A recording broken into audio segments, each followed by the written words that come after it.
recebemos hoje a doutora Evelyn Goldenberg, reumatologista. Doutora Evelyn, boa tarde, seja bem-vinda ao programa. Boa tarde, Camila, obrigada pelo convite. Eu acho o tema assim, super interessante, Camila, porque quando a gente fala em psoríase e muitas doenças associadas à psoríase, as pessoas não têm muita noção, né? Como você disse, a psoríase isoladamente é uma doença que já causa um transtorno ao portador, porque as pessoas veem a pessoa com feridas vermelhas na pele, muitas vezes descamando, e começam até a ficar com medo se não é uma doença infecto-contagiosa, se não vão pegar. O próprio portador às vezes se sente mal, né? Você vê às vezes homens com terno, ficam aquelas casquinhas, parece caspa, mas não é. Só que, além disso, a gente tem que lembrar as associações que essa doença tem, como a artrite psoriásica. Ninguém sabe, mas muitos pacientes com psoríase desenvolvem uma doença inflamatória das articulações. E uma das grandes queixas é a dor nas costas, principalmente à noite.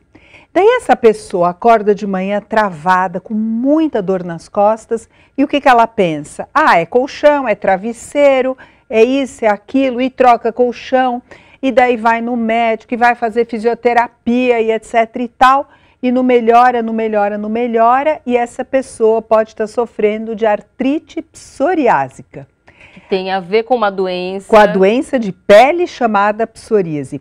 Também é muito comum esses pacientes terem tendinite de repetição, a tal da faceite plantar, que é a dor na planta do pé, e daí a pessoa acha que foi salto, que pisou errado, que correu, que torceu o tornozelo. Tanto que a média de tempo para diagnóstico das artrites soronegativas, que a gente vai falar, onde a artrite psoriásica é um dos tipos, pode levar até 10 anos. Se a pessoa não tiver sorte de cair num especialista que esteja habilitado e com experiência para dar este diagnóstico. Então, quando a gente fala de psoríase, é muito mais do que uma doença de pele. A pele é um lugar de manifestação. Então, explica pra gente, doutora, o que é psoríase? Então, a psoríase e a artrite psoriásica são doenças autoimunes, na qual você tem a produção de anticorpos e uma série de substâncias pró-inflamatórias que, por sua vez, podem atacar vários órgãos ou sistemas. Quando essas substâncias atacam a pele, é como assim, que essas substâncias enxergam que o seu corpo é estranho. Então, se a pele for o ser estranho, você vai ter psoríase. Se as articulações forem o ser estranho, você vai ter artrite. Mas existe uma grande associação também com uveíte, que é a inflamação do olho, e também com as doenças inflamatórias intestinais, que são a retocolite ulcerativa e a doença de Crohn. Então, veja que interessante, grande parte desses pacientes não sabem da associação que essas doenças podem ter entre si. Então, às vezes, um paciente que tem psoríase começa a ter aquela dor nas costas, e fala colchão, não sei o que lá, fisioterapia, papapá, e ele está sofrendo de uma artrite psoriásica. Está tratando a consequência, mas não está tratando a origem, porque ele troca o colchão, faz fisioterapia, faz um monte de coisa para as costas. E o pior, Camila, que nem trata, porque a dor continua, quer dizer, a pessoa... Não resolve. Não resolve, quer dizer, a pessoa troca colchão, faz fisioterapia, às vezes por conta própria toma um analgésico anti-inflamatório, mascara a doença, mas ela não trata o problema. Muitas vezes esse paciente começa a ter diarreia de repetição, e acha que é infecção, comida, agora está no modismo essas dietas, né? Vamos tirar glúten, vamos tirar lactose, que parece que virou uma panaceia esse negócio. Daí fala, já sei, eu acho que eu estou com diarreia porque eu comi muito pão. Vou tirar o pão. Daí tira o pão, tira o leite, tira isso, tira aquilo, e a diarreia continua. O que essa pessoa pode estar sofrendo? De uma colite, de uma doença inflamatória intestinal, que é muito comum essa associação. Inclusive, tem estudos que mostram que 40% dos pacientes com as artrites soronegativas, onde a artrite psoriásica é uma delas, tem inflamação no intestino assintomática. E isso é muito importante que o médico diagnostique, porque imagina, você vai dar anti-inflamatório para alguém que tem problema no intestino? Não pode. O anti-inflamatório piora essa manifestação gastrointestinal.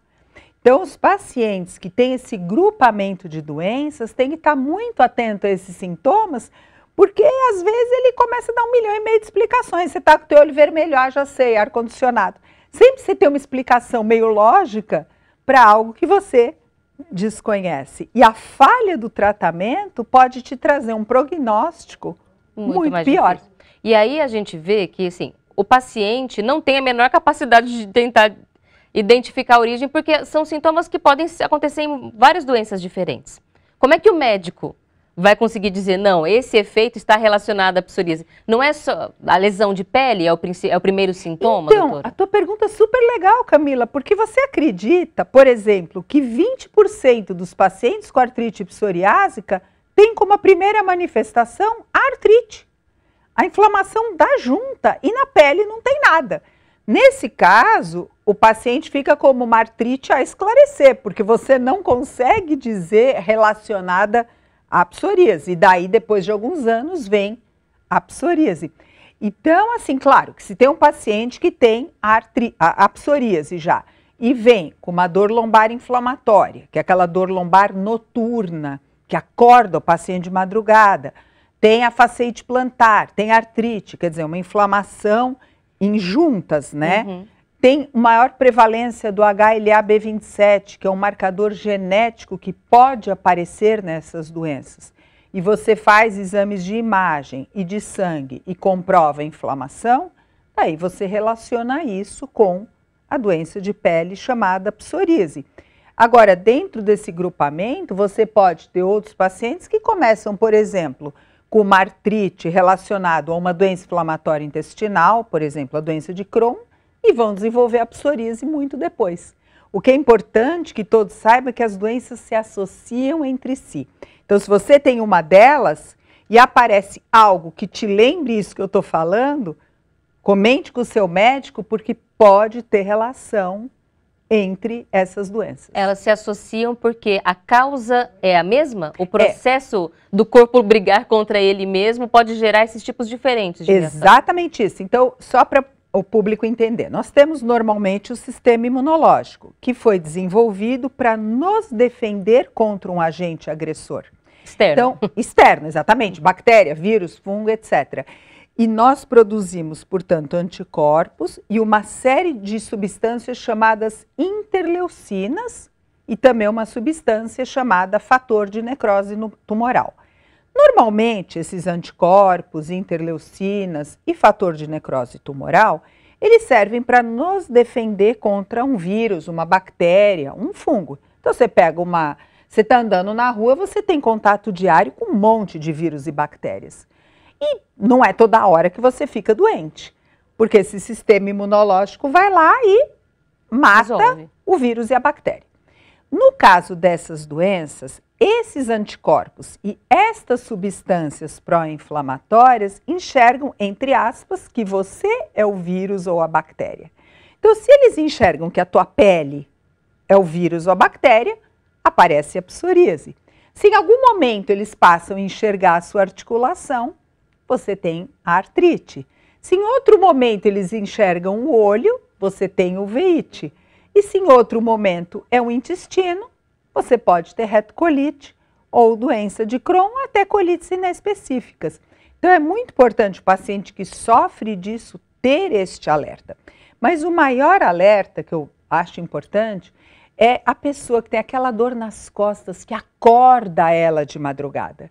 Não fica dando desculpa do colchão, do travesseiro, do não sei o que lá. Procura já o reumatologista, vai ver se você não está sofrendo de um processo de artrite, porque o retardo do tratamento dessas doenças pode comprometer o prognóstico de sucesso terapêutico dessa pessoa. E hoje nós temos muitos tratamentos extremamente eficazes para que estes pacientes tenham a sua pele limpa, as suas articulações desinchadas, o seu intestino controlado, o seu olho resolvido. Então, você não pode esperar para ter o diagnóstico, porque a cada momento que você espera, você pode estar ganhando uma lesão, talvez permanente. Doutora, né? Pois não. Quais são as causas, se a gente conhece, que disparam esse processo? no corpo de começar a atacar as células que não são externas e ele começa a combater o próprio organismo. Em geral, no indivíduo geneticamente predisposto, o estresse emocional é um fator muito importante. Também, em alguns casos, a gente vê pós-infecções. Então, por exemplo, agora com o Covid, a gente viu alguns pacientes que desenvolveram quadros de artrite pós-Covid. Outro vírus que a gente vê muito causando artrites é o chikungunya. Então, assim, várias viroses podem deflagrar no geneticamente predisposto, mas assim, o estresse emocional é algo muito importante no geneticamente predisposto. Tanto que eu até acho bem importante também esse comentário, porque quando a gente fala em tratamento, hoje nós temos tratamentos orais para essas doenças, no caso da pele também, tratamentos tópicos, mas o grande sucesso de tratamento de todo esse grupo de doenças é a terapia biológica, que são remédios alvo específicos, ou seja, remédios que agem no sistema imune, combatendo esses agentes pró-inflamatórios contra o organismo. Então, que nem a gente falou, temos interleucinas e temos o fator de necrose tumoral. Hoje você tem anti-interleucinas, antifator de necrose tumoral. Então, são tratamentos alvo específicos, que diferente da quimioterapia, que mata células boas e ruins, esse só bloqueia o ruim. Está prejudicando. Exato, isso é muito legal. Então, os pacientes, por exemplo, que tinham dificuldade de andar, ou que tinham aquela pele toda vermelha, descamando, ou que tinham diarreias, né, intermitentes, passam a ter uma vida totalmente normal. Fazem esse tratamento e a vida fica normal. Entretanto, 40% desses pacientes estão com a sua doença controlada. Você faz a ressonância, por exemplo, da sacroiliaca, não tem nada, a pele está lisinha, branquinha, maravilhosa, e o paciente fala, mas eu tô com dor, tô com dor, tô com dor. E o que os estudos provam? Que 40% dos doentes com a artrite controlada, quer dizer, com a inflamação totalmente controlada, tem dor por fibromialgia. Também associada. Associada, quer dizer, a fibromialgia se associa em 40% desses pacientes e é muito. E se o médico não for muito atento a isso, ele começa a dizer que o tratamento não está fazendo efeito. E daí começa, muda remédio, muda remédio, muda remédio, muda remédio para tratar a artrite psoriásica e o paciente não melhora. Porque, na verdade, o problema já não está com a artrite psoriásica. Inclusive, muitos pacientes que têm psoríase, inclusive já vi pessoas relatando isso, quando estão em períodos de muito estresse, a crise fica muito pior. E o que seria a fibromialgia? Eu acho que isso é um tema fortíssimo que a gente tem que alertar a população. Se o paciente tem dor no corpo, um cansaço inexplicável, ele dorme mal e acorda cansado, pense, você pode ter fibromialgia. E ela é uma das maiores desordens do espectro afetivo, no qual o sistema emocional deflagra e mantém. E essas pessoas também costumam ter dor de cabeça, tonturas, sensação de formigamento em braços e pernas, sensação de inchaço no corpo. E olha que interessante, elas fazem 1,5 milhão de exames e dá tudo normal.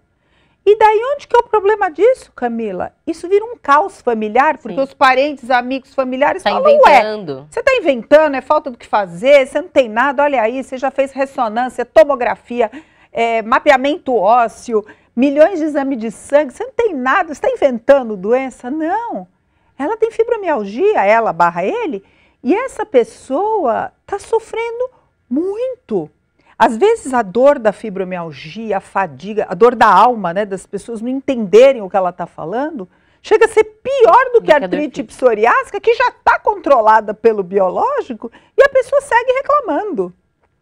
Então, assim, isso é muito importante, esse alerta, porque a gente pega no consultório vários pacientes que estão em remissão da doença e estão reclamando de dor, de fadiga, dorme e acorda cansado, dor de cabeça, tontura, fibromialgia, dá tudo isso. E a pessoa acha que então o tratamento da artrite não está correto. E está corretíssimo. É que ela tem doença associada.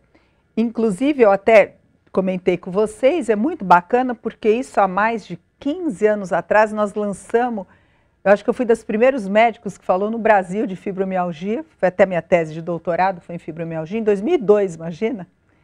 E a gente começou a trabalhar com fibromialgia e lançamos um livro que foi um grande sucesso, que é O Coração Sente, o Corpo Dói, como reconhecer e tratar a fibromialgia. E hoje, assim, eu não pude deixar de trazer aqui, porque recebi hoje no consultório o primeiro exemplar da 8ª edição do Coração Sente, o Corpo Dói, aonde nós atualizamos um tema muito forte hoje, que é o tratamento com a cannabis. As pessoas têm muita dúvida, né, Camila? O que é a medicina com a cannabis? E eu acho que é um tema bacana para a gente mencionar para o público, que quando a gente fala na medicina da cannabis, a gente não está falando em maconha, não estamos mandando ninguém fumar maconha, nem comer bolacha de maconha, nada disso. Muito pelo contrário, eu sou totalmente contra isso, tá? Vamos deixar claro.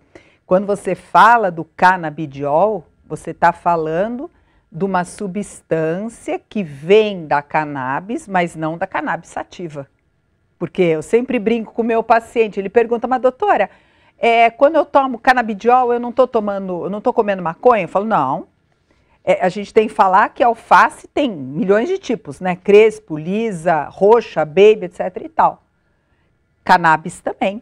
Tem a cannabis sativa, que produz o tetrahidrocanabidiol, que é o produto ativo e psicoativo da maconha, mas nós temos o canabidiol que vem do cânhamo. Então, você vai usar produtos à base de canabidiol, às vezes com baixíssimo teor de tetrahidro. Então, até no Coração Sente, o Corpo Dói, a gente fez questão absoluta de pôr um capítulo esclarecedor sobre a medicina à base de canabidiol, para que a população saiba que não é para você sair comprando aí qualquer composto de fundo de quintal, porque você pode estar entrando numa grande roubada e está se prejudicando. Tanto que hoje, nos países que liberaram, né, hoje se fala muito a maconha recreativa, por exemplo, o índice de doenças mentais aumentou, esquizofrenia e psicose, de uma forma absurda. Então, assim, vamos lembrar que maconha faz muito mal. Né? E isso é importante porque a gente vê a ciência avançando em alguns caminhos como esse, às vezes as pessoas confundem tudo e não buscam a informação correta, e aí essa desinformação gera doença, como nesse caso, quando se confunde, acha que usar a maconha tem o resultado terapêutico médico, são coisas completamente diferentes, como esses países onde a maconha é legalizada, com esse aumento do adoecimento. Então, há muito o que aprender ainda. Agora, para a gente concluir a conversa rapidinho, chegou uma pergunta aqui da nossa telespectadora Maria Regina, aqui de São Paulo, capital, ela tem psoríase e ela pergunta sobre a exposição solar, que ela sempre escuta que ela deve tomar sol. Ela pergunta, realmente faz bem? Como é que tem que ser a exposição solar, então, doutora? Sempre se fala realmente que para psoríase, né, a exposição solar é boa, mas assim, vou te falar, não vá acreditando que você ficar tomando sol o dia inteiro vai resolver a sua psoríase. Lembrar que o melanoma é um problema muito sério, câncer de pele relacionado ao excesso de exposição solar. Então, sempre a minha recomendação é, faça o tratamento oral ou biológico para a sua psoríase, pode até fazer um tratamento em paralelo com o dermatologista com creme, alguma coisa cutâneo, e a exposição solar criteriosa nos horários que não te colocam em risco dos cânceres de pele. Então, tem que seguir a orientação, tomar sol, mas sempre com esses cuidados, porque não adianta cuidar de uma doença e criar risco para outra.